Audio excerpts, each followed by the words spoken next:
ನಂದಿನಿ ನದಿಯ ಮಧ್ಯೆ ಇರುವಂತಹ ದೇವಸ್ಥಾನ.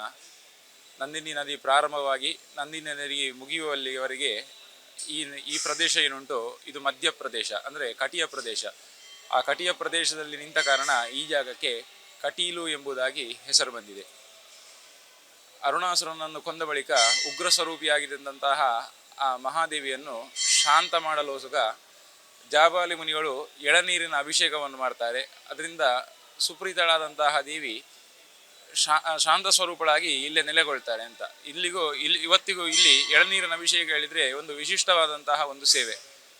ನದಿಯ ಮಧ್ಯೆ ಬೇರೆ ಯಾರು ಎಳನೀರು ಕುಡಿಯುವಂತಿಲ್ಲ. ತಂದಂತಹ ಎಳನೀರು ಏನಿದ್ರು ಅದು ದೇವಿಗೆ ಅರ್ಪಣೆ ಆಗಬೇಕು. ಸಾಮಾನ್ಯ ಶುಕ್ರವಾರ ಒಂದು 3,500 - 4,000 ಎಳನೀರು ಬಂದು ದೇವಿಯ ಅಭಿಷೇಕಕ್ಕೆ ಇಲ್ಲಿ ಬರ್ತದೆ. ಅದನ್ನು ನಾವು ಶನಿವಾರ ಬೆಳಿಗ್ಗೆ ಅಭಿಷೇಕ ಮಾಡ್ತೇವೆ.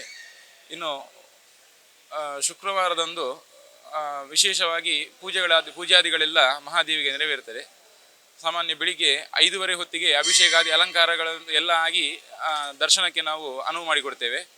ಅಲ್ಲಿಂದ ದರ್ಶನ ಪ್ರಾರಂಭವಾದದ್ದು ನಿರಂತರವಾಗಿ 9:30 ತನಕ ಎಲ್ಲ ಭಕ್ತಾದಿಗಳಿಗೂ ಮುಕ್ತವಾದಂತಹ ದರ್ಶನದ ವ್ಯವಸ್ಥೆ ಇದೆ. ಶುಕ್ರವಾರದಂದು ಹೆಚ್ಚುವರಿ ಭಕ್ತರು ಬರುವ ಕಾರಣ 10:30 - 11 ಗಂಟೆವರೆಗೂ ದರ್ಶನದ ವ್ಯವಸ್ಥೆಯನ್ನು ನಾವು ಮಾಡ್ತಾ ಇದ್ದೇವೆ. ಇನ್ನು ಮೇಷ ಸಂಗಮನ ಅಂದರೆ ಸಾಮಾನ್ಯ ಏಪ್ರಿಲ್ 13, 14, 15 ಈ 3 ದಿವಸದಲ್ಲಿ ಬರ್ತದೆ. ಅಲ್ಲಿಂದ ಮೊದಲುಗೊಂಡು 8 ದಿವಸಗಳ ವೈಭವವಾದಂತಹ ಉತ್ಸವ ಇಲ್ಲಿ ನೆರವೇರ್ತದೆ. 19 ಇಲ್ಲ 20 ತಾರೀಕಿಗಂದು ಮಧ್ಯಾಹ್ನ ರಥೋತ್ಸವ ನೆರವೇರ್ತದೆ. 20 ಇಲ್ಲ 21ನೇ ತಾರೀಕಿನಂದು, ಏಪ್ರಿಲ್ನ 21ನೇ ತಾರೀಕಿನಂದು ರಾತ್ರಿ ಸವಾರಿ, ಅವಭೃತ, ಮಹಾರಥೋತ್ಸವ ಇತ್ಯಾದಿಗಳೆಲ್ಲ ಜರುಗ್ತವೆ. ಈ ರೀತಿಯಾಗಿ ಪ್ರತಿದಿನವೂ ಉತ್ಸವದಂತೆ ಈ ದೇವಸ್ಥಾನದಲ್ಲಿ ಪೂಜಾ ಕೈಂಕರ್ಯಗಳು ನೆರವೇರ್ತಾ ಇರ್ತವೆ. ಅದರಲ್ಲೂ ಶುಕ್ರವಾರ ವಿಶೇಷವಾಗಿ. ಇನ್ನು ನವರಾತ್ರಿಯಲ್ಲೂ ವಿಶೇಷವಾಗಿ 2 ಹೊತ್ತು ಅಭಿಷೇಕ, 2 ಹೊತ್ತು ಅಲಂಕಾರ, ನವರಾತ್ರಿ ಪೂಜೆ, ಭಕ್ತಾದಿಗಳ ರಂಗಪೂಜೆ ಇತ್ಯಾದಿಗಳೆಲ್ಲ ನೆರವೇರ್ತದೆ. ಇನ್ನು ಪ್ರತಿ ದಿವಸವೂ ರಂಗಪೂಜೆಯನ್ನು ನಾವು ರಂಗಪೂಜೆಗೆ ಬೇಡಿಕೆ ಜಾಸ್ತಿ ಇರುವುದರಿಂದ ಭಕ್ತರ ಅಭೀಷ್ಟವನ್ನು ಪ್ರಾಪ್ತಿ ಮಾಡಲಿಕ್ಕೋಸ್ಕರ ದಿವಸಕ್ಕೆ 12 ರಂಗಪೂಜೆಯನ್ನು ಪ್ರತಿ ದಿವಸವೂ ಮಾಡ್ತೇವೆ. ನವರಾತ್ರಿಯಲ್ಲಿ ಮಾತ್ರ ದಿವಸಕ್ಕೆ 4 ರಂಗಪೂಜೆ ಆಗ್ತದೆ. ಈ ರೀತಿ ನದಿಯ ಮಧ್ಯೆ ನಿಂತಹ ದೇವಿ ನಾವು ಭಕ್ತರು ಏನನ್ನು ಪ್ರಾರ್ಥನೆ ಮಾಡ್ತೇವೋ ಅದನ್ನೆಲ್ಲ ಅನುಗ್ರಹ ಮಾಡ್ತಾ ವಿಶೇಷವಾದ ಪೂಜೆಗಳನ್ನು ಕೈಗೊಳ್ತಾ ಈ ಕ್ಷೇತ್ರದಲ್ಲಿ ನೆಲೆಸಿದ್ದಾಳೆ. ಈ ಕ್ಷೇತ್ರಕ್ಕೆ ಯಾರೆಲ್ಲ ಬರ್ತಾರೋ, ಯಾರೆಲ್ಲ ಪ್ರಾರ್ಥನೆ ಮಾಡ್ತಾರೋ ಅವರಿಗೆಲ್ಲ ನಾವು ನಂಬಿದಂತಹ ಮಹಾದೇವಿ ಅನುಗ್ರಹ ಮಾಡಲಿ ಅಂತ ದೇವರಲ್ಲಿ ಪ್ರಾರ್ಥನೆ ಮಾಡ್ತೇನೆ. ರಂಗಪೂಜೆ ಅಂತ ಹೇಳಿದರೆ ಶಬ್ದವೇ ಹೇಳುವಾಗೆ ರಂಗ ಅಂತ, ನಾವು ರಂಗ ವೇದಿಕೆ ಇತ್ಯಾದಿಗಳನ್ನು ಹೇಳ್ತೇವೆ. ಅಂದರೆ ಒಂದು ವೈಭವವಾದದ್ದು ಅಂತ. ಆ ವೈಭವವಾದಂತಹ ಪೂಜೆ ದೇವರ ತೀರ್ಥ ಮಂಟಪದಿಂದ ಪ್ರಾರಂಭವಾದಂತಹ ದೀಪಗಳ ಸಾಲು ದೇವರ ಗರ್ಭಗುಡಿವರೆಗೂ 2 ಬದಿಯಲ್ಲೂ 5 ಸಾಲಿನಷ್ಟು ದೀಪಗಳ ಸಾಲು ಹಿಡಿಸ್ತೇವೆ 5 ಸ್ತರದಲ್ಲಿ. ಆಮೇಲೆ ನೈವೇದ್ಯಾದಿಗಳನ್ನು ಮುದ್ರೆಯ ಹಾಗೆ ಒಂದು ಆಕಾರದಲ್ಲಿ ಒತ್ತಿ ಅದನ್ನು ಬಾಗಿಲಿನಿಂದ ದೇವರನವರೆಗೂ ನೈವೇದ್ಯಗಳನ್ನು ಹಾಗೆ ಇಟ್ಟು ಅದನ್ನು ಸಮರ್ಪಣೆ ಮಾಡಿ ಅದು ವಿಸರ್ಜನೆ ಮಾಡುವವರೆಗೆ ಪೂಜೆ ಮಾಡಿದ ಬಳಕೆ ಅದನ್ನು ವಿಸರ್ಜನೆ ಮಾಡೋದು ಅಂತ. ಅಂದರೆ ಒಂದು ವೈಭವವಾದಂತಹ ಒಂದು ಪೂಜೆ. ಭಕ್ತರ ಮನೋಭೀಷ್ಟ ಏನಿದ್ರು ಆ ಪೂಜೆಯಲ್ಲಿ ನೆರವೇರ್ತದೆ ಅಂತ. ಅಂದರೆ ಯಾಕಂದರೆ ನಮಗೂ ಕೂಡ ಒಂದು ರಂಗವೇದಿಕೆಯಲ್ಲಿ ಆಗದಿರೋ ಒಂದು ಕಾರ್ಯಕ್ರಮ ನೋಡಿದರೆ ನಮ್ಮ ಮನಸ್ಸಿಗೆ ಖುಷಿ ಆಗ್ತದೆ. ಅದೇ ರೀತಿ ಆ ರಂಗಪೂಜೆಯಿಂದ ಆ ದೇವಿ ಸಂಪೂರ್ಣ ಸಂತೃಪ್ತ ಆಗ್ತಾಳೆ ಹೇಳುವಂಥದ್ದು ಮೊದಲನವರ ಅಂಬೋಣ. ಕಾರ್ತಿಕ ಮಾಸ ಅಂತ ಆ ತುಳಸಿ ಪೂಜೆ ಅದೇ ಹಬ್ಬದಿಂದ ಕಳೆದು ಪಶ್ಚಿಮ ಜಾಗರ ಪೂಜೆಯಿಂದ ಪ್ರಾರಂಭ ಆಗ್ತಾರೆ. ದೇವರಿಗೆ ನಿರ್ಮಾಲ್ಯ ವಿಸರ್ಜನೆ ಎಲ್ಲ ಆಗುವ ಮೊದಲು ಸುತ್ತ ಎಲ್ಲ ಪರಿಸರದಲ್ಲೂ ಒಂದು ದೇವರನ್ನು ನೋಡುವ ಒಂದು ವಿಶಿಷ್ಟ ಸಂಪ್ರದಾಯ. ಈ ಸುತ್ತ ಗರ್ಭಗುಡಿಗೆ ಒಂದು ಆರತಿ ಹಿಡ್ಕೊಂಡು ಪ್ರದಕ್ಷಿಣೆ ಮಾಡಿಕೊಂಡು ಆರತಿ ಮಾಡ್ತೇವೆ. ಇನ್ನು ಕಾರ್ತಿಕ ಮಾಸ ಪ್ರತಿನಿತ್ಯ ಅಮ್ಮನವರ ಗರ್ಭಗುಡಿ ಇರುವ ಸುತ್ತ ಇರುವಂತಹ ದೀಪಗಳನ್ನು ಹಚ್ಚಿ ರಂಗಪೂಜಾದಿಗಳು ನೆರವೇರ್ತವೆ. ಇನ್ನು ಕಾರ್ತಿಕ ಮಾಸ ಇಡೀ ಮಾಸದಲ್ಲಿ ನಿರಂತರವಾಗಿ ಭಜನೆ. ಬೆಳಿಗ್ಗೆ ಸಾಧಾರಣ 9ರಿಂದ ಪ್ರಾರಂಭವಾದದ್ದು ಸಂಜೆ 6:30 ತನಕ ನಿರಂತರವಾಗಿ ದೇವರ ನಾಮ ಸಂಕೀರ್ತನೆ ಅಲ್ಲಿ ಆಗ್ತಾ ಇರ್ತದೆ.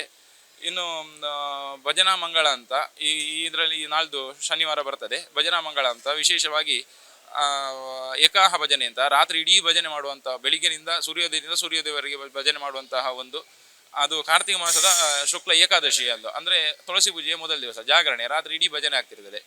ಇನ್ನು ಯಕ್ಷಗಾನ ಮೇಳ ಇಲ್ಲಿ ವಿಶೇಷವಾಗಿ ದೇವರಿಗೆ ಯಕ್ಷಗಾನ ಸೇವೆ. ಇಲ್ಲಿ 6 ಮೇಳಗಳಿವೆ. ಆ ಯಕ್ಷಗಾನ ಸೇವೆಯಿಂದ ಆ ಮಹಾದೇವಿ ಸಂಪೂರ್ಣ ಸಂತೃಪ್ತಳಾಗ್ತಾಳೆ ಅಂತ ಅದಕ್ಕೊಂದು ಇಲ್ಲಿ ಹಿನ್ನೆಲೆಯೂ ಕೂಡ ಉಂಟು. ಕೀರ್ತಿಶೇಷರಾದಂತಹ ಗೋಪಾಲಕೃಷ್ಣ ಆಸನ ಅಂತ ಅಂದರೆ ನಮ್ಮ ಅಜ್ಜ ಈಗಿಲ್ಲವರು ಅವರು ಒಂದ್ಸಲಿ ಪೂಜೆಗೆ ಇಲ್ಲಿ ಬರುವಾಗ ಇಲ್ಲಿ ನೆರೆ ತುಂಬ್ತದೆ. ಅವರು ಪೂಜೆಗೆ ಸ್ನಾನ ಮಾಡಿ ಆದಮೇಲೆ ಇಡೀ ಗರ್ಭಗುಡಿಯ ಕೊಚ್ಚಿ ಹೋಗುವಷ್ಟು ನೆರೆ ಬರುವಾಗ ಅವರು ದೇವರನ್ನು ಹೋಗಿ ಅಪ್ಪಿ ಹಿಡಿತಾರೆ, ನೀನು ಹೋದರೆ ನಾನು ಹೋಗ್ತೇನೆ ಅಂತ. ಆ ಸಂದರ್ಭದಲ್ಲಿ ಏನಾಗ್ತದೆ ಹೇಳಿದರೆ ಊರಿನವರೆಲ್ಲ ಇಲ್ಲಿಂದ ಹೋಗ್ತಾರೆ. ಆದರೆ ಇಲ್ಲಿ ಉಳಿದದ್ದು ಏನು ಕೇಳಿದರೆ ಒಂದು ದೇವರು ಒಂದು ಪೂಜೆ ಮಾಡುವಂತಹ ಪೂಜೆಯ ಆಸರಣ್ಣರು ಇನ್ನು ಅನ್ನದಾನಕ್ಕಾಗಿ ಅಕ್ಕಿಯನ್ನು ತುಂಬಿಡುವಂತಹ ಒಂದು ದೊಡ್ಡ ಮರದ ಪೆಟ್ಟಿಗೆ, ಇನ್ನೊಂದು ಯಕ್ಷಗಾನದ ದೇವರ ಕಿರೀಟವನ್ನಿಟ್ಟಂತಹ ಪೆಟ್ಟಿಗೆ, ಇಷ್ಟು ಬಿಟ್ಟರೆ ಇಲ್ಲಿ ಬೇರೆ ಎಲ್ಲ ನೆಲಸಮಾಗಿ ಹೋಗಿತ್ತು. ಆದ್ದರಿಂದ ಇಲ್ಲಿ ಯಕ್ಷಗಾನ ಅಷ್ಟು ವಿಶೇಷ, ಅದಾಗಿ ಅನ್ನದಾನವೂ ಅಷ್ಟು ವಿಶೇಷ. ಪೂಜೆಯವರು ಇಲ್ಲಿ ಉಳಿದ ಕಾರಣ ಯಾವ ಪೂಜೆಯೂ ಕೂಡ ಇದ್ರೂ ಇಲ್ಲಿ ಅಷ್ಟು ವಿಶೇಷ ಅಂತ ಅಲ್ಲಿಂದ ಒಂದು ಪ್ರತೀತಿ.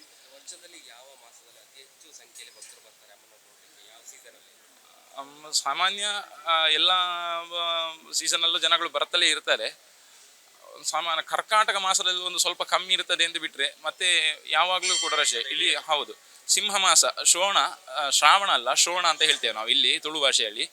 ಸಿಂಹ ಮಾಸದಲ್ಲಿ ವಿಶೇಷ, ಆಗ ಜನ ಸಿಕ್ಕಾಪಟ್ಟೆ ಬರ್ತಾರೆ. ಇನ್ನು ಏಪ್ರಿಲ್ ಮೇಯಲ್ಲಿ ರಜೆ ಇರುವ ಕಾರಣ ಬರುವ ಹಾಲಿಡೇಸ್ ಇರುವ ಕಾರಣ ಬೇರೆ ಬೇರೆ ಕಡೆಯಿಂದ ಭಕ್ತಾದಿಗಳು ಎಲ್ಲ ಇಲ್ಲಿ ಒಂದು ದರ್ಶನಕ್ಕೆ ಬರ್ತಾರೆ. ನನ್ನ ಹೆಸರು ಗೋಪಾಲಕೃಷ್ಣ ಅಂತ, ನಾವಿಲ್ಲಿ ಆನುವಂಶಿಕ ಅರ್ಚಕರು. ಬಂದಂತಹ ಭಕ್ತರಿಗೂ ಕೂಡ ಯಾರು ಹಸಿವಿನಿಂದ ಹೋಗಬಾರ್ದು ಎನ್ನುವ ಉದ್ದೇಶದಿಂದ ಬೆಳಿಗ್ಗೆ ಗಂಜಿ ಊಟ ಒಂದು ಬೆಳಿಗ್ಗೆ 7:30-8 ಗಂಟೆಯಿಂದ ಶುರುವಾದದ್ದು ಮಧ್ಯಾಹ್ನ 10:00 ತನಕ ಹಾಕ್ತೇವೆ. ಆಮೇಲೆ 12:30ಯಿಂದ 3 ಗಂಟೆ ತನಕ ಊಟ, ಮತ್ತೆ ರಾತ್ರಿ ಮತ್ತೆ 8 ಗಂಟೆಯಿಂದ 9:30 10 ಗಂಟೆ ತನಕ ಬಂದಂತಹ ಭಕ್ತರಿಗೆಲ್ಲ ಬೇಕಾದಷ್ಟು ಊಟ ದೇವರ ಪ್ರಸಾದ ಸಿಗ್ತದೆ. ಖಂಡಿತ ಯಾರು ಹಸಿವಿನಿಂದ ಹೋಗಬಾರ್ದು ಅಂತ ಅದೇ ಹೇಳಿದಲ್ಲ, ಅನ್ನದಾನ ಇಲ್ಲಿ ಆ ದೇವರ ಅಕ್ಕಿಯ ಪೆಟ್ಟಿಗೆ ಉಳಿದ ಕಾರಣ ಅನ್ನದಾನ ವಿಶೇಷ. ಎಷ್ಟು ಜನ ಭಕ್ತರು ಊಟ ಮಾಡಿದ್ರು ಅಷ್ಟು ಇಲ್ಲಿ ದೇವಿಗೆ ಖುಷಿಯಿಂದ ಪ್ರತೀತಿ, ದೇವಿಯ ಸೂಚನೆ.